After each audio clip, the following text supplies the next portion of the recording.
ராதே கிருஷ்ணா. இன்னைக்கு fruit custard பண்ண போறேன். பார்க்கலாமா? பாலை ஏற்கனவே காய்ச்சி இருக்கேன், அது ஒன்று சூடாக்கிக்கலாம். அப்ப கொஞ்சம் ஆறின பால் வச்சிருக்கேன் ஃப்ரிட்ஜில் வச்சது. அதுல 2 ஸ்பூன் கஸ்டர்ட் பவுடர் போட்டுக்கலாம். ஃப்ரூட்ஸ் எல்லாம் நறுக்கி வச்சிருக்கேன். கொஞ்சம் கிரேப்ஸ், ஆப்பிள், மாம்பழம், அப்புறம் மாதுளை, இவ்வளவும் எடுத்து வச்சிருக்கேன். இதுல இனி கஸ்டர்ட் பவுடர் போட்டுக்கலாம். 2 ஸ்பூன் கஸ்டர்ட் பவுடர் போட்டுக்கலாம். போட்டுட்டு நல்லா கட்டி இல்லாம கரைச்சிக்கலாம். ஏலக்காய் பொடியும் போட்டுக்கலாம். இந்த அடிக்கிற வெயிலுக்கு மாமா ஃப்ரூட்ஸ் சாப்பிடுவாரு, அப்போ இந்த மாதிரி பண்ணலாம்னு இன்னைக்கு பிளான் போட்டிருக்கோம். இதை நல்லா கட்டி இல்லாம கலந்துக்கலாம். அடுப்பை சின்னதாக்கிக்கலாம். கேட்டு இந்த கரைச்ச கஸ்டர்டை இதில் விட்டுட்டு கைவிடாம கிண்டணும், இல்லாட்டா கட்டி பிடிச்சிடும்.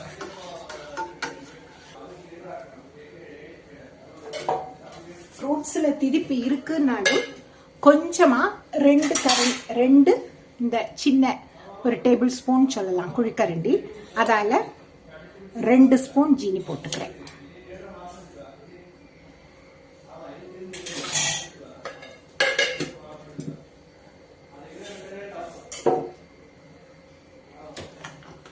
போட்டு இதை நம்மள கைவிடாம கிண்டிக்கலாம்.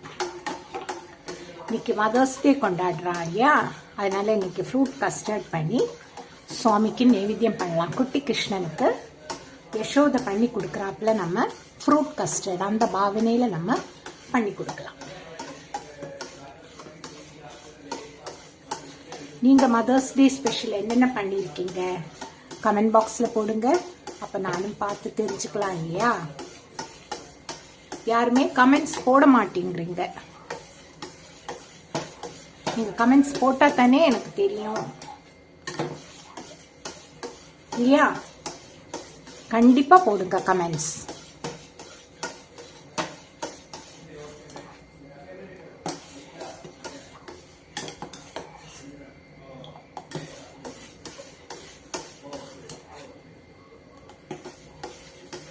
கொஞ்சம் கூட கெட்டியாகலாம், இது கொஞ்சம் தண்ணியா இருக்கு இல்லையா.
இவ்வளவு போடுறோம். ரெடி ஆயாச்சு. இதோ கொஞ்சம் கெட்டி ஆயாச்சு பார்த்தீங்களா, போடுறோம். இனி நம்ம இதை செட் பண்ணலாம். முதல்ல நறுக்கி வச்ச பழங்களை எல்லாம் ஒரு பவுலில் போட்டுக்கலாம். மாம்பழத்தை போட்டுருக்கேன், அப்புறம் ஆப்பிள் போட்டுக்கலாம்,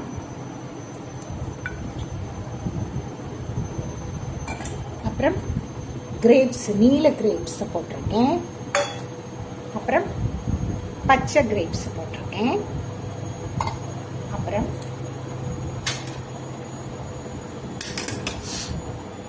கலர்ஃபுல்லாக உங்கள்கிட்ட எந்த ஃப்ரூட் இருக்கோ எல்லாமே போட்டுக்கலாம். அதுக்கு மேலே இந்த கஸ்டர்டை நம்ம செஞ்சோம் இல்லையா பாலில், அதை எப்படி விட்டுடணும்.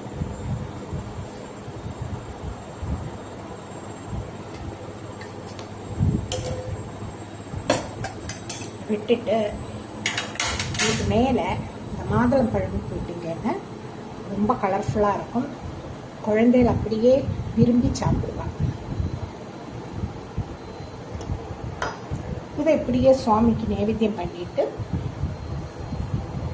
இதை ஃப்ரிட்ஜில் ஒரு 2 மணி நேரம் வச்சுடுங்க. 2 மணி நேரத்துக்கு திறந்தே பார்க்காதீங்க, மூடி வச்சுடுங்க. அப்புறம் எடுத்து சர்வ் பண்ணி சாப்பிடலாம். ஓகே, வாழ்க வளமுடன். நன்றி, வணக்கம்.